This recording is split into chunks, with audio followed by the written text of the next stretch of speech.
Bonsoir les amis, bienvenue dans cette nouvelle édition de Le Club, une édition spéciale qu'on va consacrer au CHAN et le sacre des Lions de l'Atlas. Deuxième sacre d'affilée pour la sélection marocaine. Un spécial CHAN avec un invité de marque, Houssine Ammouta, le sélectionneur de l'équipe du Maroc. Sera parmi nous également Hervé Penaud et Amine Rahmouni. D'abord, j'accueille Houssine Ammouta, nouvelle escale donc, dans ce marathon médiatique qui a suivi le sacre. Bonsoir, bienvenue et félicitations. C'est Houssine. Houssine, bonsoir.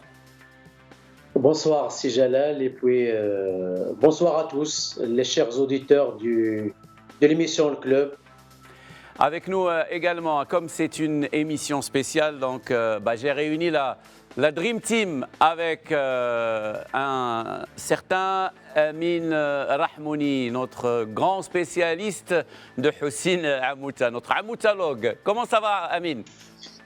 Bonsoir Jalal, bonsoir les amis, bonsoir Houssine. Je suis certain que notre ami et sélectionneur national s'est démené pour ramener cette coupe à la maison, juste pour m'embêter.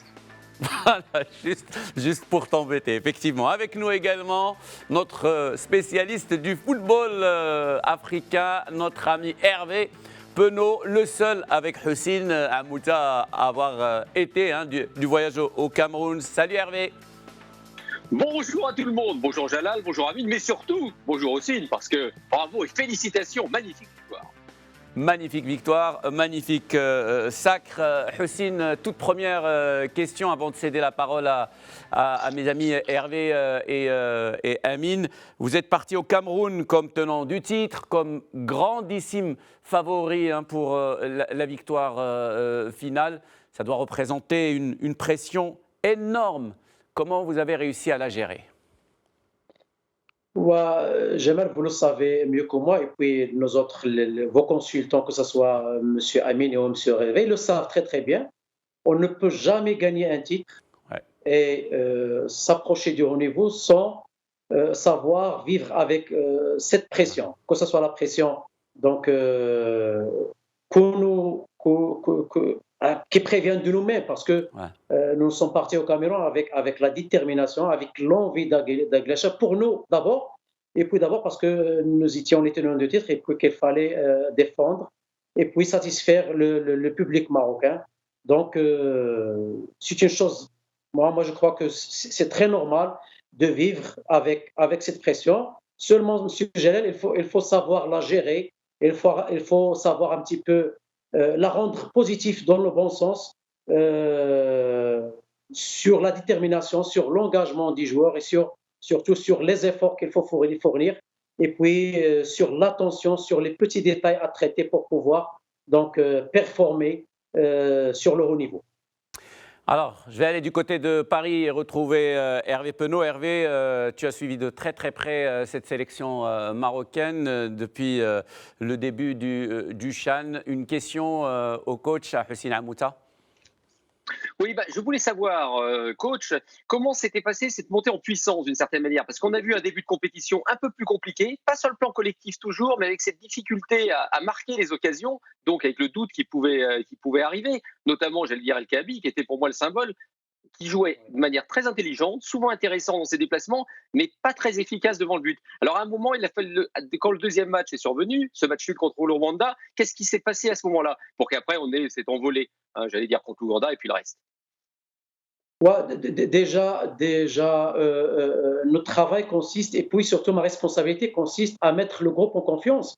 Et puis spécialement El Kaabi, parce que moi je le considère, en ce temps-là même, c'est le meilleur attaquant ici au Maroc, voire même peut-être en Afrique, c'est le meilleur attaquant, parce que moi, je ne considère pas seulement le fait qu'il n'ait pas marqué suffisamment de buts, mais moi je suis convaincu du travail qu'il fait pour le groupe. Déjà sur le plan, si je me permets de donner déjà l'exemple, sur le plan physique, déjà le premier match, un attaquant qui a couru plus de 12 km sur le premier match contre le Togo, c'est un attaquant formidable.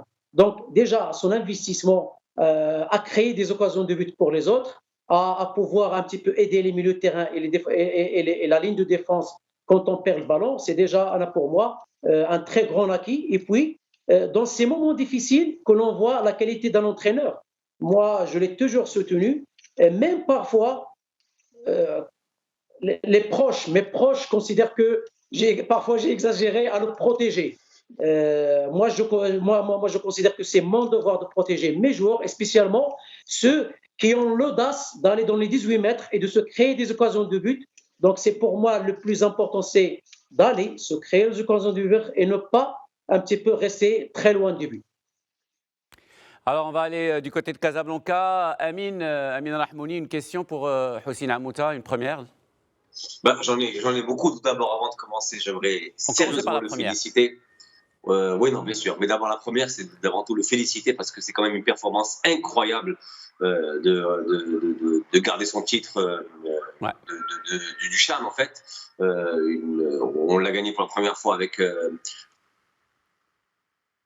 On l'a gagné donc la première fois avec, bien entendu, Jamel Slami, le sélectionneur de l'équipe du Maroc qui a gagné ce titre. Je reviens à Houssine Ammouta. Tu évoquais à l'instant, Houssine, le cas de Ayoub El-Kaabi. Vous l'avez soutenu parce que le doute, quand même, s'est installé pour ce joueur, Ayoub El-Kaabi. Il y a eu aussi cette montée en puissance. Est-ce que le doute s'est installé en tout cas, pour vous, Houssine Ammouta, le premier match, une victoire sur pénalty, le Togo, match nul contre le Rwanda, cette pression énorme. Comment, personnellement, d'abord, toi, Houssine, tu l'as géré? Ouais, vous savez, Jalel, que comme l'a dit Hervé, elle a bien dit Hervé, parce qu'elle était là sur place, le seul problème que j'avais et le doute était sur cette efficacité offensive, le fait de marquer des buts. Mais pour moi, ce qui me concerne, le travail technico-tactique a été pleinement fait parce que l'équipe s'est créée beaucoup d'occasions. Donc on n'avait pas de difficulté à arriver dans le dernier tiers de l'équipe adverse. Donc pour moi, il fallait juste donner de la confiance, donc y croire. Et puis, arrivant au troisième match, nous savions tous que ce soit l'Ouganda ou les autres équipes, ils n'avaient pas d'autres opportunités que d'aller chercher des victoires. Donc, on savait que nous aurions un petit peu, contrairement contre le Rwanda, où mon collègue entraîneur de Rwanda, Martin, l'a déclaré après le match, il a dit nous avons joué ce match pour le match nul. Donc, nous avons fait un bloc très, très, très bas parce que nous savions que cette équipe du Maroc est plus forte que nous. Et puis, contre l'Ouganda, je savais que ils vont aller chercher parce que leurs intérêts étaient d'aller chercher le but. Moi, je savais que nous aurions un petit peu d'espace pour développer notre jeu. Et puis, chose faite parce que moi, j'y avais cru.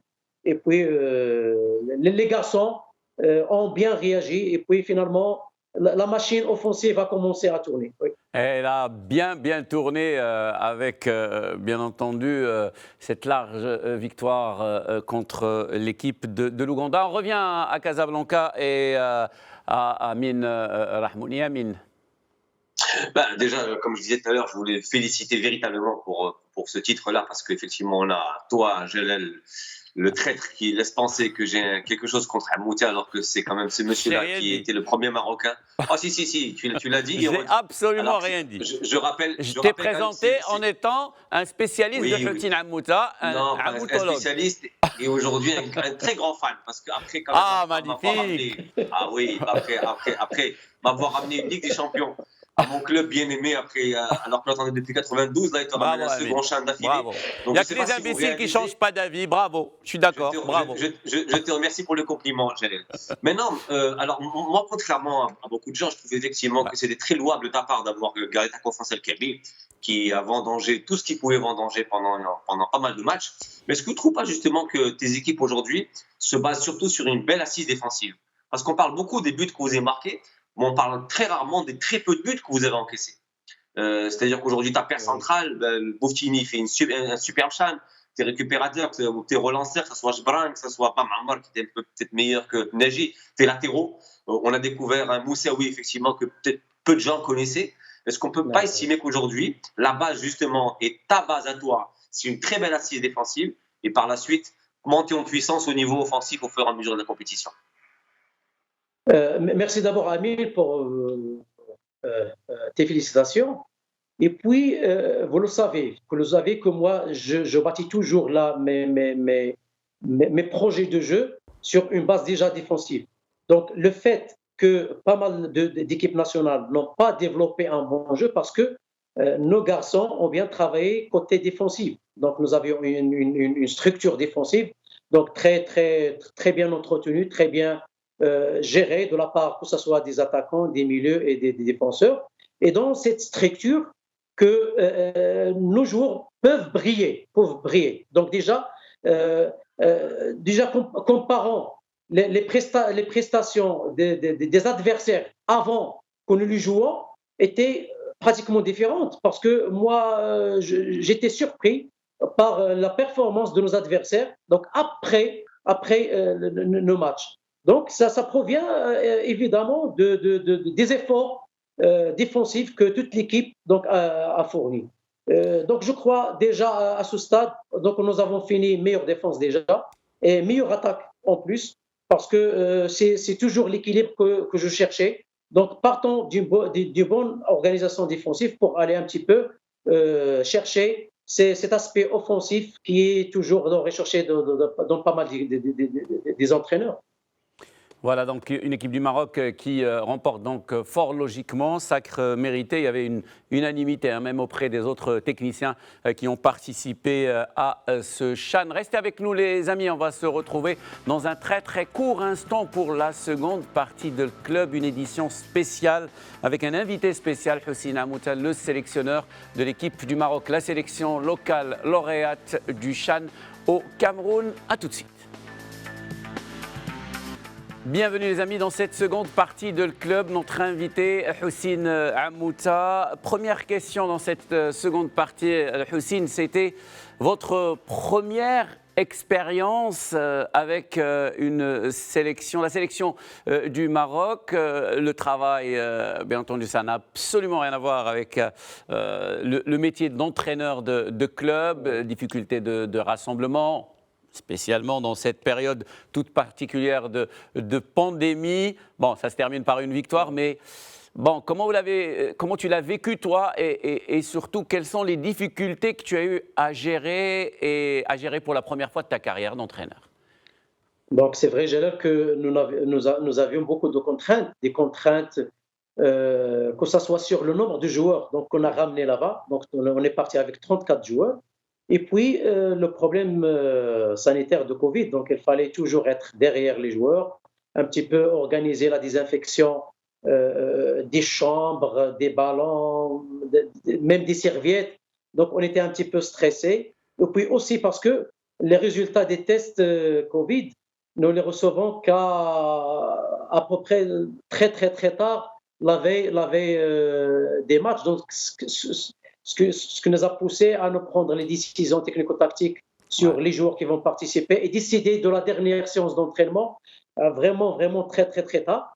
Et puis, je crois que le mérite revient à tout le staff, donc il a beaucoup contribué à un petit peu garder cet équilibre de protection des joueurs et de garder cette motivation et cette concentration sur l'objectif principal qui est un petit peu d'être déterminé au cours des matchs. Donc, mais au-delà de ça, Houssine, au-delà de ça, ce qui m'intéresse, ce que je voudrais savoir, c'est cette différence entre ces deux métiers qui n'ont absolument rien à voir, celui d'entraîneur et celui de sélectionneur, dans lequel tu te sens le mieux.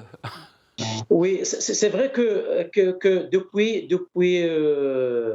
depuis septembre, octobre 2019, que j'ai joué mon dernier match officiel contre l'Algérie.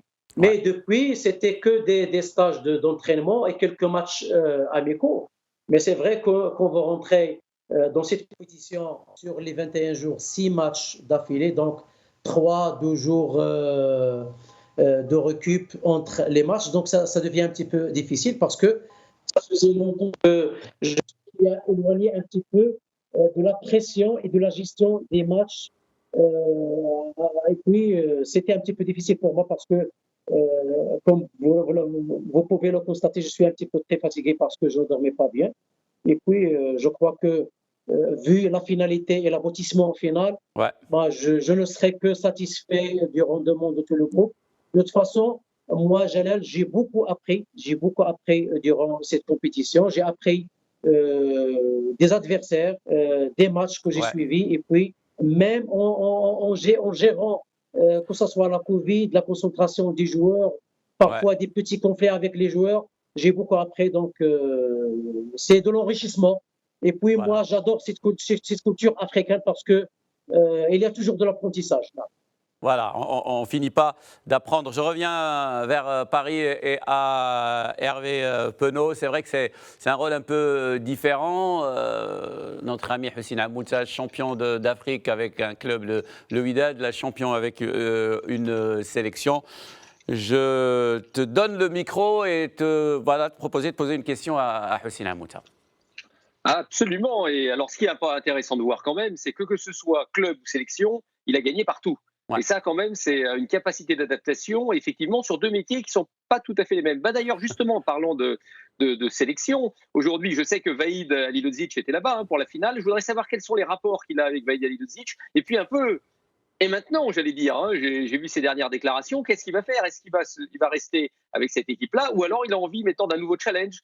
Et ça, c'est vraiment l'interrogation qui me vient à l'esprit en ce moment.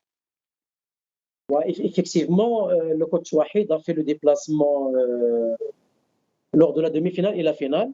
Et puis, il a salué les joueurs, surtout après à Yaoundé, donc après avoir gagné le Cameroun.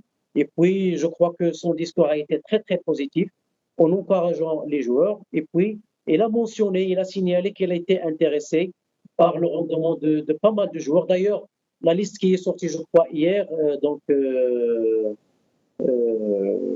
j'avais constaté, je crois, la présence de 7-8 joueurs Ouais. qui faisaient partie de notre sélection nationale. Donc, moi, je suis très, très satisfait que 7-8 joueurs font partie de cette première liste. Et puis, moi, je respecte Wahid parce que c'est le technicien, c'est le premier technicien responsable des équipes nationales. Et puis, nous, techniciens appartenant à la DT, nous travaillons pour l'équipe première. Et puis, je souhaite que du bien pour la première équipe. Donc, concernant la deuxième question, moi, je suis toujours sous contrat avec l'équipe nationale du Maroc, avec la DTN, avec la fédération. Et puis, je suis là pour travailler, pour aider, que ce soit dans les autres sélections, que ce soit avec la direction technique. Parfois, je fais quelques interventions dans la formation des entraîneurs.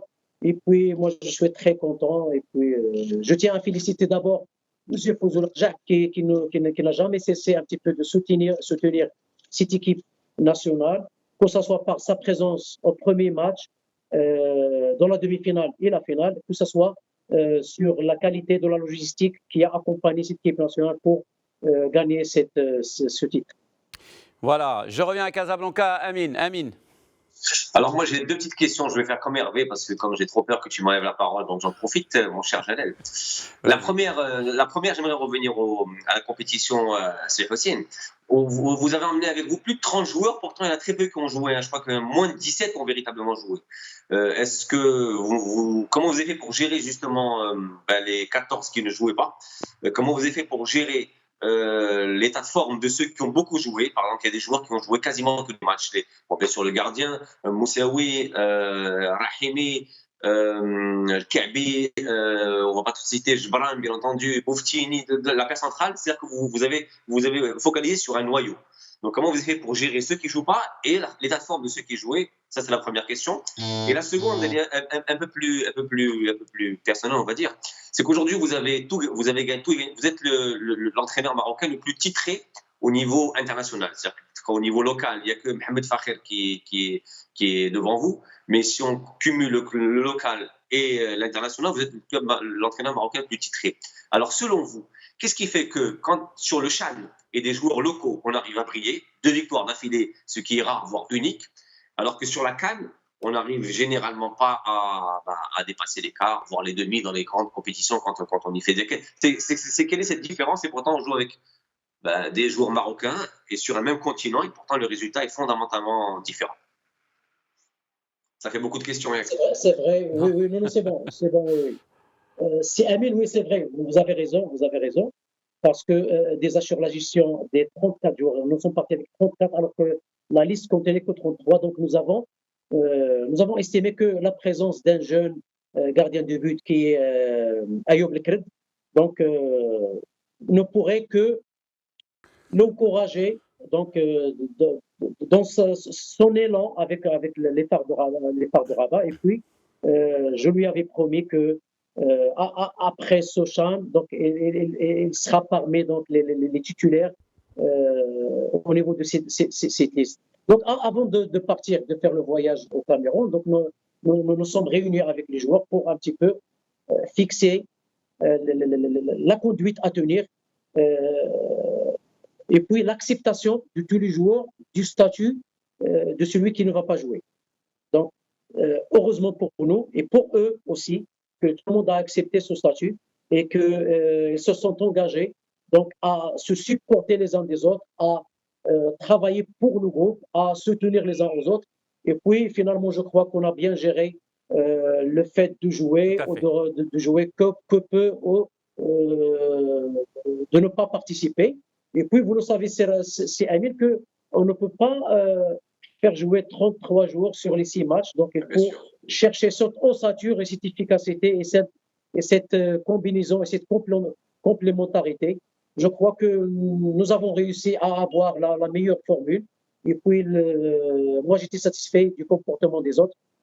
Et vous l'avez constaté dans les images donc, qui ont été transmises. Tout le monde était content. Tout le monde a fêté cette consécration. Revenons à la deuxième question qui était un petit peu de la recette qui a fait que nos joueurs locaux ont brillé. Moi, je crois que vous l'avez constaté et je l'ai déclaré maintes fois aux médias marocains qui étaient présents au Cameroun. Moi, quand ils m'ont parlé des conditions du Cameroun, que ce soit le climat, la chaleur et l'humidité, que l'état des pelouses, que ce soit l'état sanitaire, les déplacements. Moi, le fait d'accepter d'aller jouer au Cameroun, donc c'était dans mon obligation d'essayer un petit peu d'oublier cette contrainte. On était parti au Cameroun. Moi, je posais toujours la condition que les joueurs, c'est-à-dire je parlais aux joueurs, ceux qui se sentent un petit peu incapables d'affronter ces conditions, moi, je crois la meilleure façon de baisser les bras, c'est de ne pas faire le voyage. Donc, moi, j'ai pris un groupe, un commandant qui, nous le savons et nous le savons tous ici maintenant que les conditions africaines, les conditions que ce soit de climat ou des pelouses ne vont pas changer. Nous avons vécu il y a 20 ans avec les mêmes conditions et nous allons rejouer les 20 prochaines années, les 15 prochaines années avec les mêmes conditions. Donc, on ne peut pas se cacher derrière ces conditions. Et moi, c'était mon message a été toujours d'aller chercher les meilleures conditions et les meilleures solutions pour faire face à ces conditions. Donc, moi, quand je discutais, quand je critiquais un match, je ne donnais pas raison aux joueurs parce qu'ils étaient fatigués, parce qu'ils n'étaient pas prêts pour faire les efforts. Moi, quand il faisait chaud, beaucoup chaud, et quand il faisait plus humide, donc au lieu de faire 20 efforts, on pouvait faire 12 efforts, mais plus efficaces, et nous pouvons arriver aux mêmes finalités, être plus efficaces pour marquer et pour défendre. Donc, Houssine, il reste 2 petites minutes et j'ai 2 toutes petites questions à te poser. D'abord, mais rapidement, qu'est-ce qu'on a gagné à travers cette participation, au-delà de ce trophée et de ce titre qui nous honore, mais qu'est-ce qu'a gagné le football marocain à travers ce CHAN? Déjà, nous avons montré que notre champion était le meilleur sur le plan africain. Et puis, individuellement et collectivement, nous avons appris beaucoup de choses sur le plan technico-tactique, physique, mental. Et puis, déjà, c'est de l'expérience, c'est de l'acquisition, c'est de l'apprentissage sur tous les plans. Et puis, sur le plan mental, donc on a gagné en confiance. On a montré que des garçons pouvaient donc faire partie de l'équipe nationale A. Et puis, quand je voyais la liste de la sélection africaine, et que je trouve 5 joueurs marocains sur la liste finale, Je ne peux prouver que de la satisfaction et puis de l'encouragement pour les footballeurs marocains. Et comment vous arrivez, c'est la toute dernière question, Houssine, à aller à la fois être sélectionneur de l'équipe du Maroc, franchement ça chapeau, hein. Moi je suis admiratif, et être également sur le banc des universités à préparer ce doctorat, ce qui ne nous arrivera pas ni à Hervé, ni à Amine, ni à moi. Comment vous arrivez à gérer tout ça? Des lumières, des stades et des plateaux de télévision au banc de l'université. Je crois, moi, je suis toujours motivé pour apprendre. Moi, j'adore aller chercher de la recherche parce que moi, je lis beaucoup, et puis je lis et j'entends un petit peu les déclarations des grands entraîneurs européens. Et puis, j'adore lire et savoir ce qui se passe, les nouveautés, que ce soit sur le plan technico-tactique, sur le plan mental, physiologique.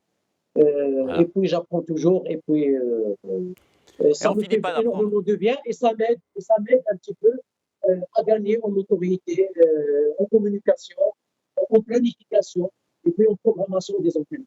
Bah bravo et merci beaucoup Houssine Hamouta, bravo et félicitations pour ce sacre avec la sélection marocaine. Merci Houssine, merci Hervé, merci aussi à mon très cher. Il a été sage et il a été sympa, Amine Rahmouni.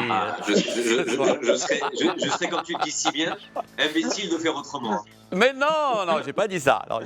Merci beaucoup, Amine. Merci, Houssine. Merci, Hervé. Merci à vous. On va tous se retrouver encore une fois. Bravo. La semaine prochaine pour un nouveau numéro de club. Ciao, les amis. Merci. Merci, au revoir.